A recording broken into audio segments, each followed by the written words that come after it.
19वां प्रश्न है, एक बच्चे के पास ऐसा पासा है जिसके फलक पर अक्षर अंकित है। वह अक्षर है, ए है, बी है, सी है, डी है, ई है और ए।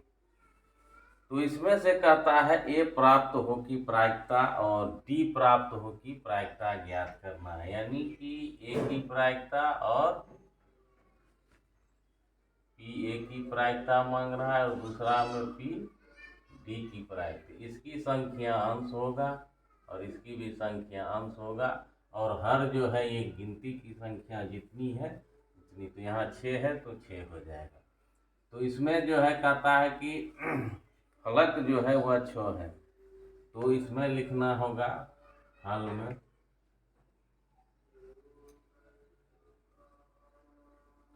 पासा में संभावित कुल फलकों की संख्या।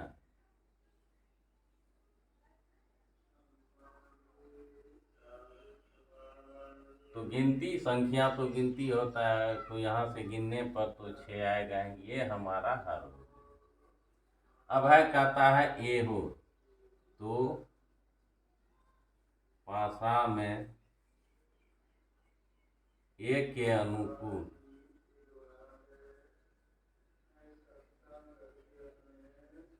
परिणामों की संख्या। हमारे पास ए जो है एक यहाँ है एक यहाँ है तो 2 है। तो ये हमारा अंश हो जाएगा। तो इसीलिए पी ए बराबर पी ए फलक हो की प्रायिकता जो होगा तो 2 बटा ये हर है तो संक्षिप्त भिन्न चाहिए, ये विभाजित हो जाएगा तो 1/3 हमारा उत्तर हो जाएगा। ये 1 नंबर का प्रश्न था। अब 2 नंबर का प्रश्न जो है इसमें कहता है डी का जो है निकालना है। तो ये पासा में हमें कुल संभावित दिया हुआ ही है तो डी के अनुकूल निकालते हैं। पासा में डी के अनुकूल परिणामों की संख्या। यहाँ पर जो संख्या है तो डी जो है मात्र एक बार है, एक जो है हमारा अंश हो जाएगा। चलिए इसीलिए पी डी फलक हो की प्रायिकता जो हमारे पास आएगा तो डी का संख्या 1 है और कुल हमारे पास 6 है। यही हमारा उत्तर हो जाएगा। 19 का 2, पहला का ये 1/3 और दूसरा का 1/6। चलते हैं अगले प्रश्न की ओर।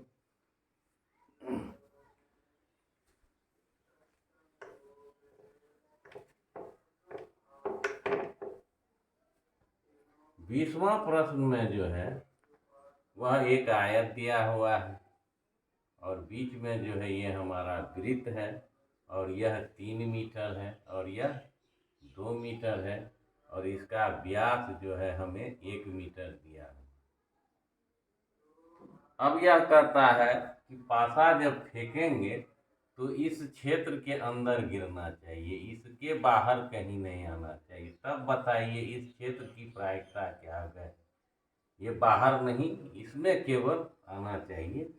तो इसमें जो है देखते हैं तो आयत है तो क्षेत्रफल चाहिए। आयत का क्षेत्रफल तो LB होता है तो 3 गुना 2 मीटर का वर्ग हो जाएगा, 6 मीटर हो जाएगा।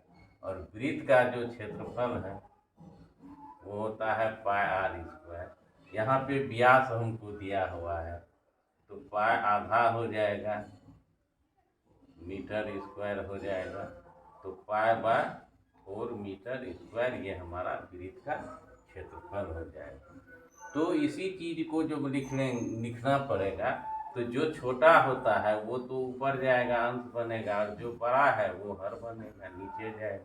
क्योंकि प्रायिकता में अंश जो है हमेशा हर से छोटा होता है। तो इसको अब जो है लिखना पड़ेगा। तो इसमें है तो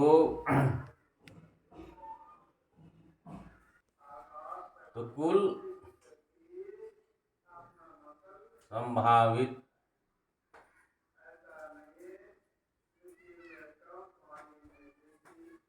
परिणामों के क्षेत्र का क्षेत्रफल बराबर आयत का क्षेत्रफल। तो आयत का क्षेत्रफल L और B होता है, तो 3 गुनी 2 मीटर स्क्वायर, तो 6 मीटर स्क्वायर हो जाएगा। उसके बाद वृत्त के अनुकूल, वृत्त में गिरने के अनुकूल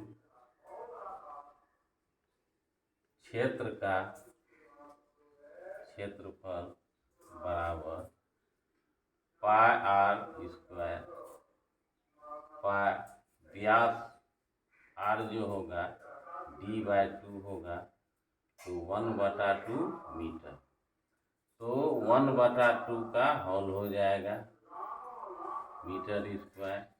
तो पाई इसको गुना करेंगे तो हर जो है 4 बनेगा, मीटर स्क्वायर हो जाएगा। अब P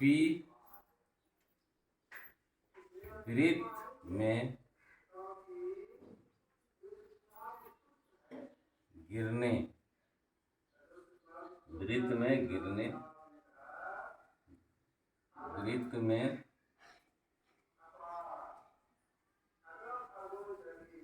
गिरने की जो प्रायिकता होगा वह होगा पाई/4, और ये जो है 6 मीटर स्क्वायर कट जाएगा।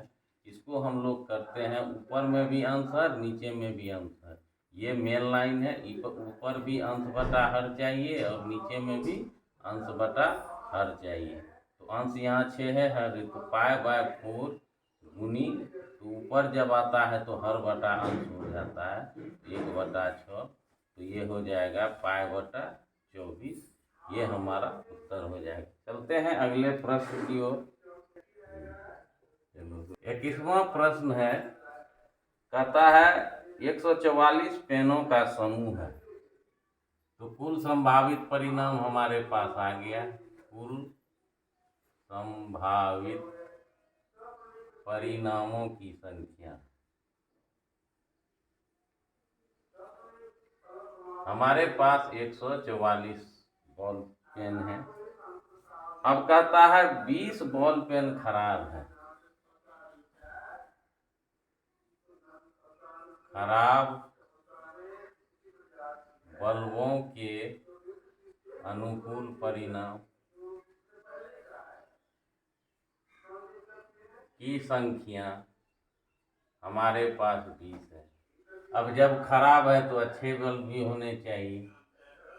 अच्छे बल्बों के अनुकूल परिणामों की संख्या, तो कुल में से अगर खराब को निकाल देंगे तो 124 जो है हमारा आ जाएगा।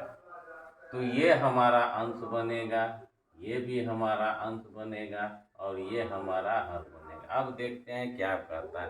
तो 1 नंबर में कहता है, पहला प्रश्न का जो है वो कहता है आप वह पेन खरीदेंगे। चलिए, कि आप वह पेन खरीदेंगे। तो हम जब भी दुकान जाते हैं तो अच्छा ही खरीदते, आप वह पेन, तो ये पेन खरीदना चाहेंगे ना कि खराब। तो 124/144, इसको 4 से विभाजित हो जाएगा यह, तो 4 3 बार में, 1 बार में, ये भी 3 बार में, 4 6 बार में। तो ये हमारा, हम जो खरीदना चाहेंगे वो अच्छे पेन ही खरीदना चाहेंगे। अब 2 नंबर में कहता है कि आप वह पेन नहीं खरीदेंगे। तो P आप वह पेन 9 खरीदेंगे।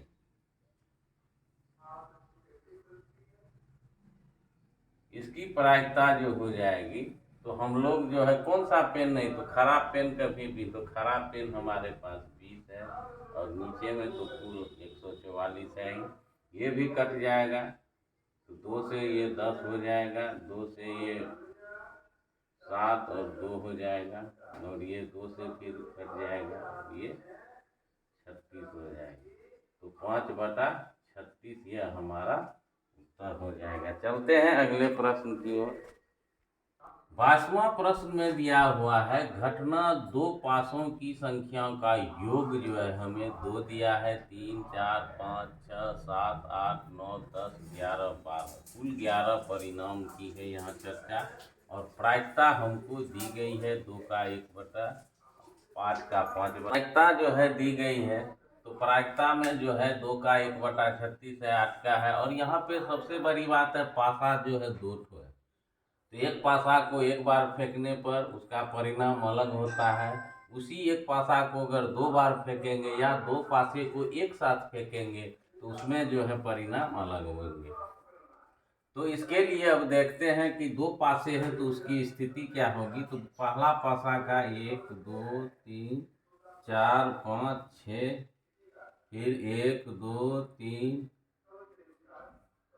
1, 2, 3, 4, 5, 6, 1, 2, 3, 4, 5, 6, 1, 2, 3, 4, 5, 6, 1, 2, 3, 4, 5, 6, ये पहला पासा है। अब जब दूसरी पासा होगा तो इस टोटल में एक एक करेंगे और इसमें 2-2 करेंगे और इसमें 3-3 करेंगे और इसमें 4-4।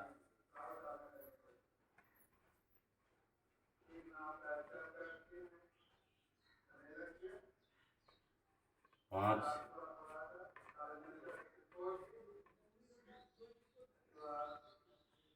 और 6 होगा।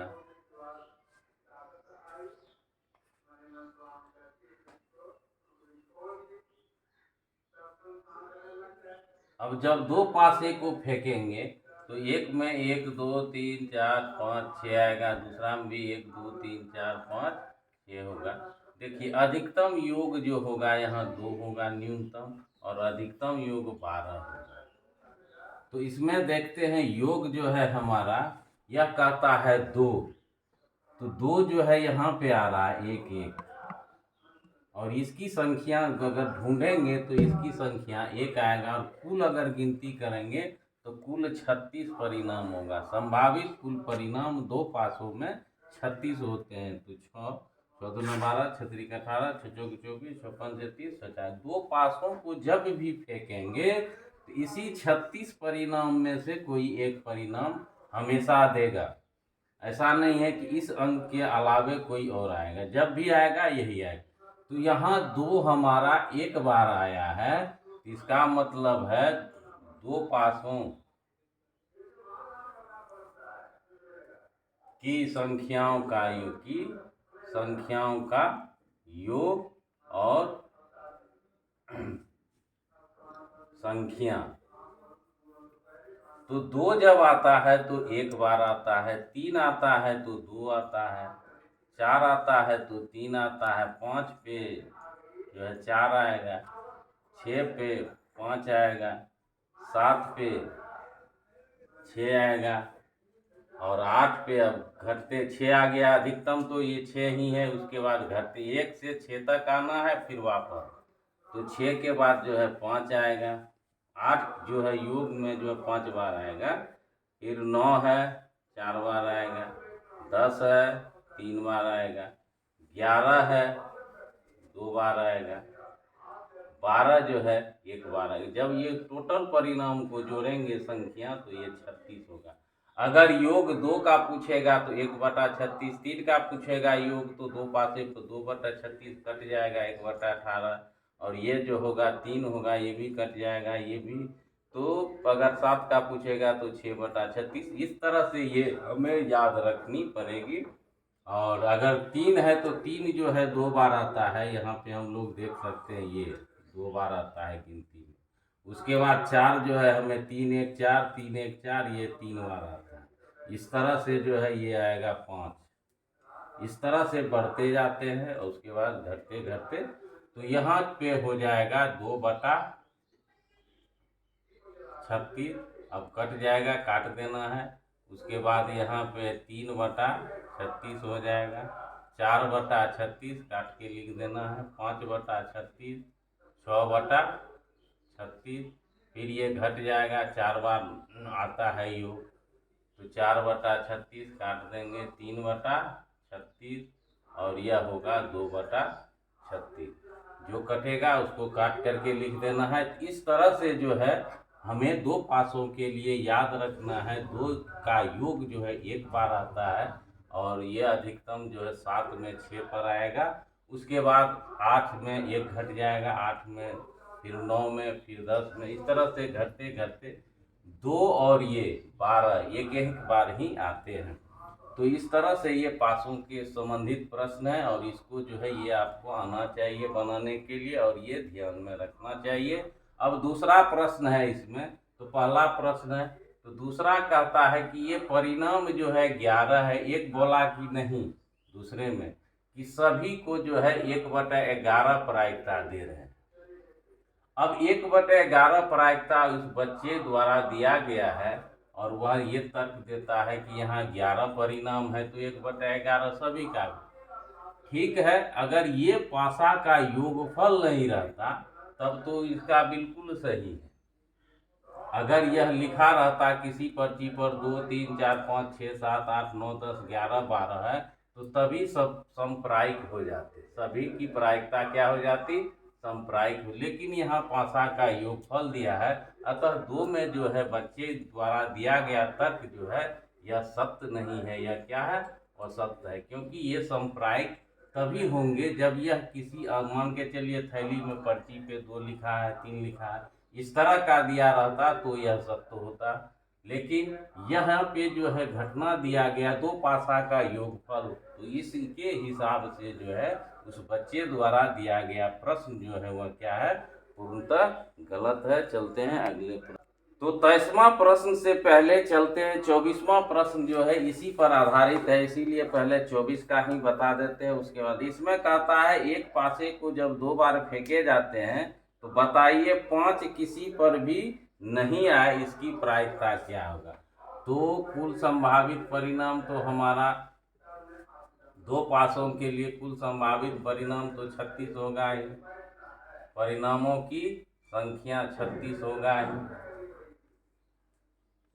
अब इसमें कहता है कि 5 नहीं आना चाहिए। अब देखिए 5 का घर ये है और 5 का घर ये है, किसी का भी अगर लेना पड़ेगा, इसको अगर गिनेंगे तो इधर से गिनेंगे तो 6 होगा और इधर गिनेंगे तो ये 2 बार आ जाता है, तो 6 6 12 होना चाहिए। लेकिन यह जो है हमें 5 किसी पर नहीं आए, यह 11 बार आएगा। 5 क्या किसी भी संख्या के लिए अगर रहेगा तो वह 11 बार ही होगा, 12, क्योंकि ये बीच में जो है यह उभयनिष्ठ हो जाता है। तो ऐसे और ऐसे, तो 6 इधर आता है, 6 इधर से गिनते हैं, 6 इधर से, तो 12 होना चाहिए। लेकिन यहाँ पे उभयनिष्ठ है तो 11। कोई भी संख्या अगर 2 पासों में अगर आएगा, अगर 2 के बारे में ही पूछेगा, 2 नहीं आना चाहिए, तो ये घर और ये घर, तो इसमें भी 11 ही आएंगे। तो इस प्रकार के प्रश्न में हमेशा जो नहीं आना चाहिए संख्या वह 11 बार होता है। तो यहाँ पे जो है एक में जो है हम लोग बना रहे हैं, तो एक का जो प्रश्न में बोल रहा है कि 5 योग नहीं है, ये 5 आने के 5 के अनुकूल, 5 के अनुकूल परिणामों की संख्या 11 होगा। तो P 5 किसी भी बार 5 9 हो, 5 9 हो, के अनुकूल, तो 5-9 हो की प्रायिकता हो जाएगा 11/36। उसके बाद दूसरा प्रश्न कहता है कि 5 कम से कम एक बार आए, तो कम से कम 5 आने के अनुकूल परिणामों की संख्या। इसमें कहता है ये 9 था, सॉरी ये नहीं है, तो 5 9 के अनुकूल है, तो 36 में से 11 घटा देना है। ये सेकेंड में पूछ रहा है, ये 9 है, तो ये हो जाएगा हमारा 36 में से 11 घटाएंगे तो ये हमारा 25 हो जाएगा। तो ये हो जाएगा 25/36, किसी से नहीं कटेगा। अब यहाँ है कम से कम 5 के अनुकूल, यहाँ नहीं है। 5 9 हो तो 11 जो है 36 में से क्या करना है, निकाल देना है। और यहाँ कहता है कि 5 कम से कम आना चाहिए, तो 5 तो 11 बार है ही, तो P 5 अंक आने की प्रायिकता जो है 11/36 हमारा हो जाएगा। तो इस तरह से 24 हो गया। अब 23वां प्रश्न की ओर चलते हैं। 23 में कहता है कि 1 रुपए के सिक्के को 3 बार उछाला जाता है, तो 3 बार उछाले या एक साथ, तो इसके लिए जो है हमें जो है सबसे पहले बनाना पड़ेगा। तो मान के चलिए प्रयोग हम कर रहे हैं, तो एक बार जब उछाले तो तीनों पर हेड आया, फिर जो है इसका जो है टेल बन गया, ये दोनों हेड हो गया, दूसरा परिणाम। तीसरा देखते हैं कि इसको जो है हेड कर देते हैं, बीच वाले को टेल कर देते हैं, इसको हेड रहने देते हैं। फिर इसको जो है हम बदल देते हैं, एच टी कर देते हैं। उसके बाद तो इसको भी बदल देते हैं, तो टी एच टी नहीं है, टी कर सकते हैं। उसके बाद इसको उलट करके लिख सकते हैं, तो डबल टी एच आ जाएगा। इसको उलट कर लिख देते हैं, डबल एच टी आ जाएगा। अब देखिए 1 2 3 4 5 6 7 और तीसरा है ये टी, दो तीनों को टी कर देते हैं। तो ये टोटल परिणाम हमें जो है 3 सिक्कों के लिए कुल संभावित परिणाम 8 आएंगे। 1 2 3 4 5 6 7 और 8 आएंगे। तो ये परिणाम जो है आपको बनाने आना चाहिए। 3 सिक्कों के लिए कुल संभावित परिणाम जो होता है, 3 सिक्कों के लिए कुल संभावित परिणामों की संख्या 8 आता है। उसके बाद अब यह कहता है कि ये परिणाम है, तो कहता है कि हनीफ जो है, हनीफ का जो जीत है, हनीफ के जीतने के अनुकूल परिणामों की संख्या कहता यह तभी जीतेगा जब तीनों पर एक ही या तो हेड हो या तीनों पर टेल हो, यानी चित और पट होना चाहिए तीनों सिक्कों पे। तो ऐसा परिणाम यहाँ एक है और यहाँ एक, यानी इसके जीतने का हनीफ का जो अनुकूल परिणाम है 2 है। अब हनीफ के हारने के अनुकूल परिणाम जो है कुल 8 है, 8 में से 2 निकाल देंगे तो 6 हो जाएगा। तो ये अंश बनेगा, ये भी अंश बनेगा और ये हमारा हर बनेगा। अब प्रश्न क्या पूछता है, प्रश्न कहता है कि हार जाने की प्रायिकता क्या है। तो हार जाने की, तो इसीलिए P हार हनीफ की हार हनीफ की हार की जो प्रायिकता होगा, तो हार के लिए हमारे पास अंश 6 है और कुल जो है 8 है। इसको अगर काटेंगे तो 2 और तो 3/4 इसकी हारने की प्रायिकता है और जीतने की प्रायिकता जो है 1/4 हो जाएगा। 4 में से 3 बार हार गया तो 1 बार वह जीतेगा। तो ये हमारा उत्तर हो गया। हनीफ के हारने की जो प्रायिकता है वह हो गया 3/4। चलते हैं 25वां प्रश्न की ओर। प्रश्न कहता है कि आपको सत्य और असत्य बताना है। कहता है दो सिक्कों को एक साथ उछाला जाता है तो दो सिक्कों के संभावित संभावित कुल परिणामों की संख्या। तो दो सिक्कों को जब उछाला जाता है तो जैसे 3 सिक्कों पर किए हैं उसी पर ये प्रयोग अगर करते हैं तो यह जो है हमारा पहला पर चलिए HH आया, दूसरा पे मान के चलिए दोनों 2 बार उछाले TT आया, उसके बाद ये T बन गया और ये H बन गया और फिर ये जो है H बन जाएगा, ये T बन। तो ये 4 होते हैं कुल संभावित परिणाम। अब देखिए ये दोनों पर जो है हेड हो और दोनों पर टेल हो, इसकी संख्या 1 है तो दोनों पर हेड हो तो इसकी प्रायिकता 1 हो जाएगा और इसकी प्रायिकता 1/4 हो जाएगा और दोनों पर जो है हेड टेल हो तो यह संख्या 2 बार आ जाएगा तो इसका प्रायिकता 2/4 हो जाएगा, कट करके आधा हो जाएगा। तो ये तीनों परिणाम जो है संप्रायिक नहीं आते हैं क्योंकि दो सिक्कों को उछालने पर कुल अगर ये दोनों पर हेड आने की प्रायिकता पूछेगा 1/4 होगा और जो है दोनों पर टेल हो इसकी प्रायिकता पूछेगा तो 1/4 होगा और एक पर हेड और एक पर टेल हो की प्रायिकता पूछेगा तो 2/4 होगा जो 1/4। और यहाँ पे पहला प्रश्न में वही कहता है कि प्रत्येक परिणाम की प्रायिकता हमें 1/3 दिया।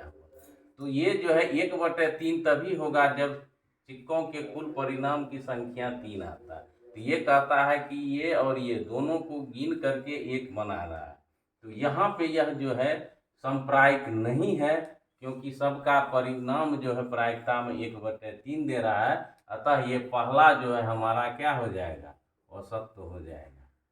दूसरा क्या कहता है कि यदि पासे को फेंका जाता, पासे आ गया तो संभावित परिणाम एक भी। पासा पे जानते हैं 1 2 3 4 5 6 ये फलक होते हैं तो कुल संभावित परिणाम हमारे पास 6 है और विषम संख्या जो है हमारे पास 3 है और सम संख्या भी हमारे पास कितने हैं, 3 है। तो सम और विषम जो है एक दूसरे के विपरीत है, सम संख्या और ये विषम संख्या है। तो इसकी प्रायिकता 3/6 करेंगे आधा होगा और इसकी भी प्रायिकता 3/6 करेंगे तो ये दोनों जो है समप्रायिक हो जाएंगे। अतः यह दोनों की प्रायिकता क्या है, समान है तो समप्रायिक होगा ही। और यह विषम संख्या 1 से 6 तक में 3 आता है, सम संख्या भी 1 से 3 आता है।